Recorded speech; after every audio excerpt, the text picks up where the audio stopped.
experiments. The pyrolytic release experiment that tested for carbonate simulation. The labeled release experiment that tested for catabolic activity, digestion of food. The gas exchange experiment tested for respiration. And the thing is the first results all were indicative of potentially active chemical or biological processes. But when you put everything all together, it doesn't quite add up. So I think that's part of the take-home lesson in these methods too, is that we can't just isolate one method and say, unless it's maybe cultivation, probably could. But aside from that, it's difficult to say that we have evidence of life based on just one of these little things, because they all need to line up. They could be biotic or abiotic. Right, they could also be abiotic. Except for cultivation. I mean, there's right. Most of them have a couple possible explanations for why you would be getting the results you get. So unless they all point in the same direction, it's really not conclusive.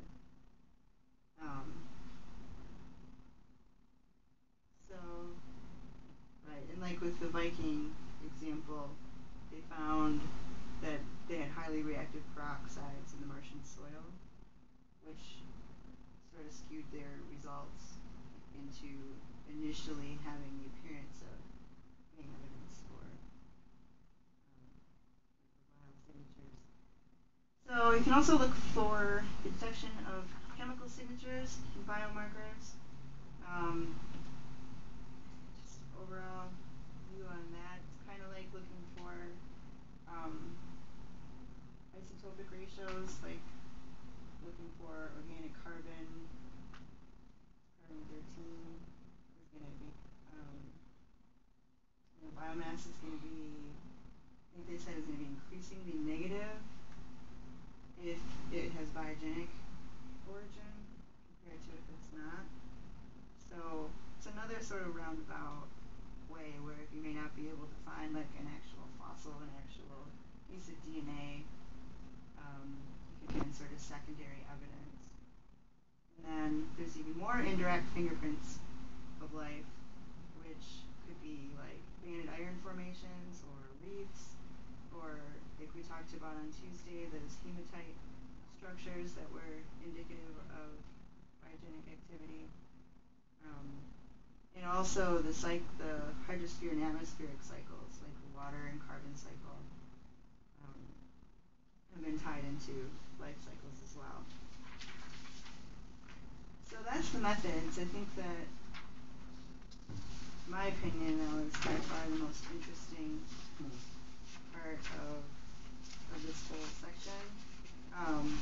And also that they did find that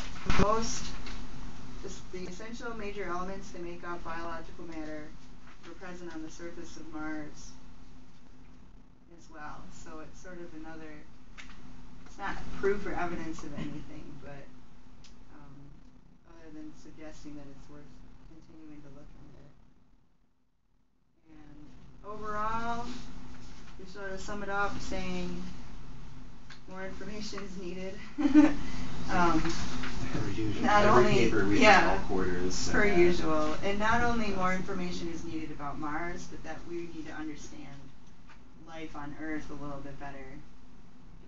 Kind of like what you guys were saying too, so that we know what we should be looking for, because there's still a lot. It's still pretty recent research to really get into the early stages of life on Earth.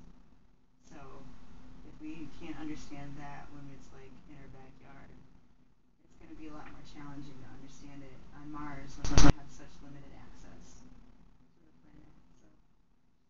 the planet. So that's about what I have to say about that. Is there anything you want to?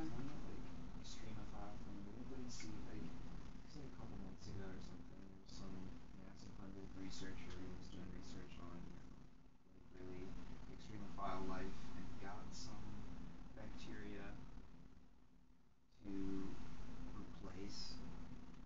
phosphate in when it built its DNA, got it to replace phosphate with arsenic totally when it was building its DNA. So then it was like, arsenic is basically poisonous to pretty much every form of life that we know of, except for a few.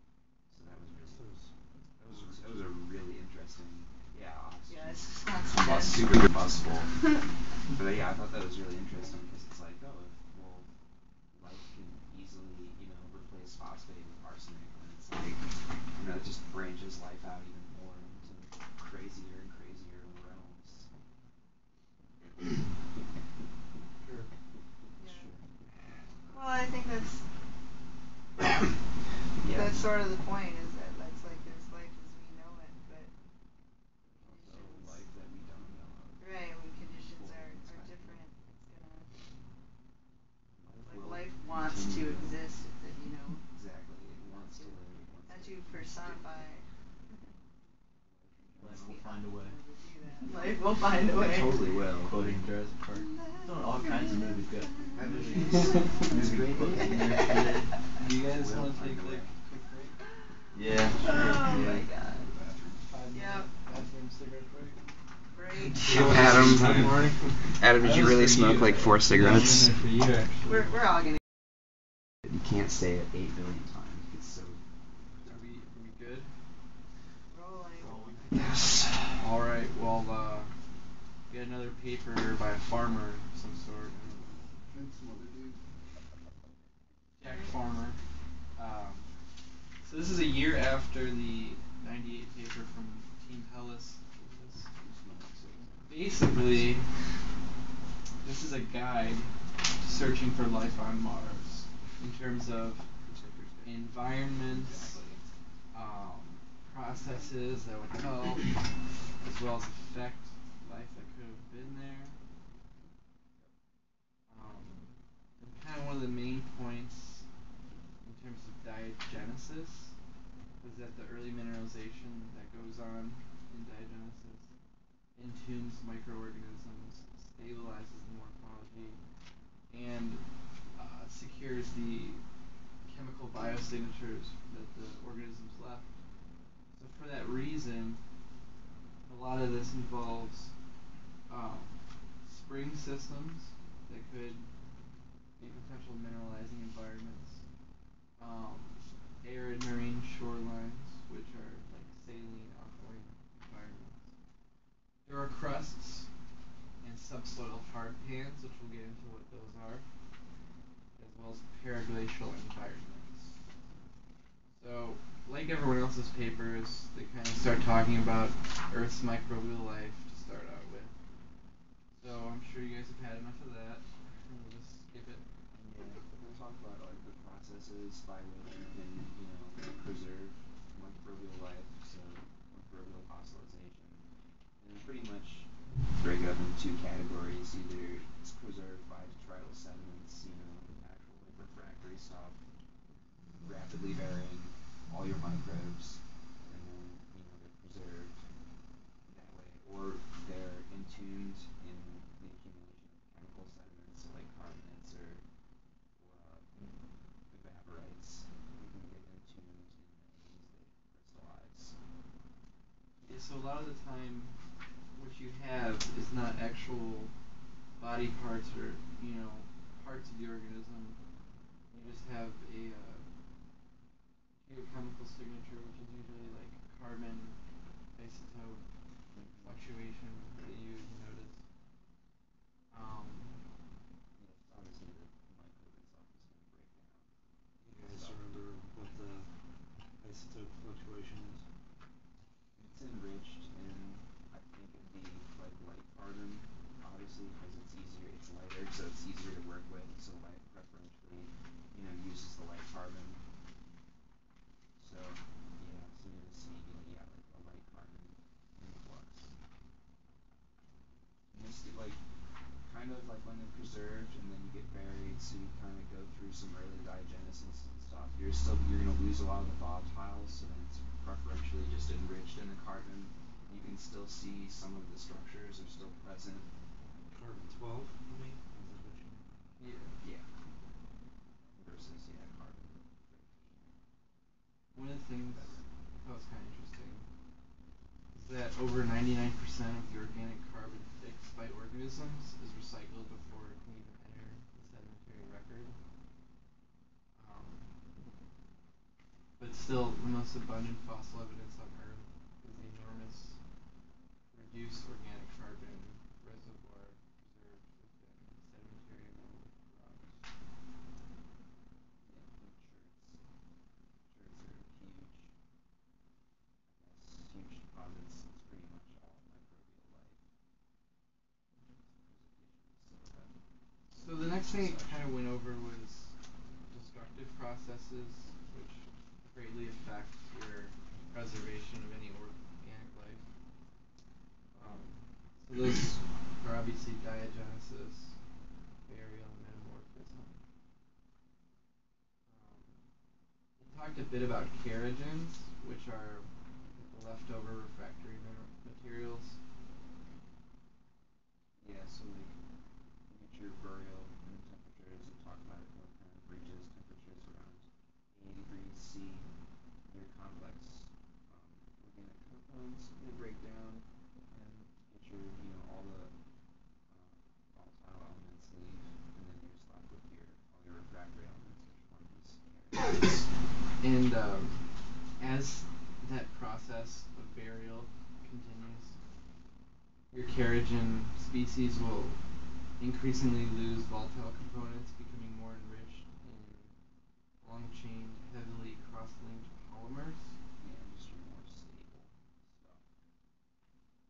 There's three kinds of kerogen, right? It's a keratin. I think you're thinking collagen. I don't know. Kerogen 1, 2, and 3 is what you look at when you're looking for oil and natural gas. That's right. Yep, because they talked about you look for the kerogen, because then you look above the kerogen, because the You look volatiles. at the kerogen, you get your organic type, your carbon hydrogen ratio. Tells So, you your organic type. what It'll is tell you whether kerogen? Yeah, what is it? the kerogen itself. It's the refractory components left behind during catagenesis, which takes away physical remnants but leaves chemical biomarkers and isotopic signatures that indicate biology. So what's catagenesis? I think That's the early kind of getting rid of the volatiles. I think basically like Metamorphosis process. part of diagenesis, sort of like the initial like burial phase. Yeah, it's the initial really early diagenesis type. I guess I did more big words than needed. Yeah. So basically, like, you can't really. It's a process where kerogens are broken into hydrocarbons. Yep.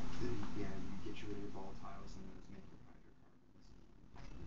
So I guess the point behind all that is that that's really kind of what we're searching for, is like geochemical signatures of life rather than actual remnants, because all of your potential early microbial life wouldn't be like readily available. Yeah.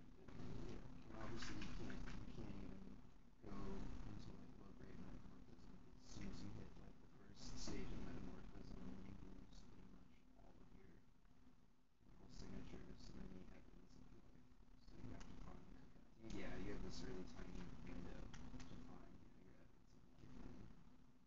So then the next question kind of is like, well, where can we even begin to search for this type of kerogens, leftover stuff from life? So we don't really need to go over the present Martian environment, because we all know about it plenty. Surface environment, it's just not good. Not good for life. It's not very comfortable. With that considered, I kind of assume that rovers, orbiters, etc. haven't really identified much of stuff on the surface, so which leads us to look deeper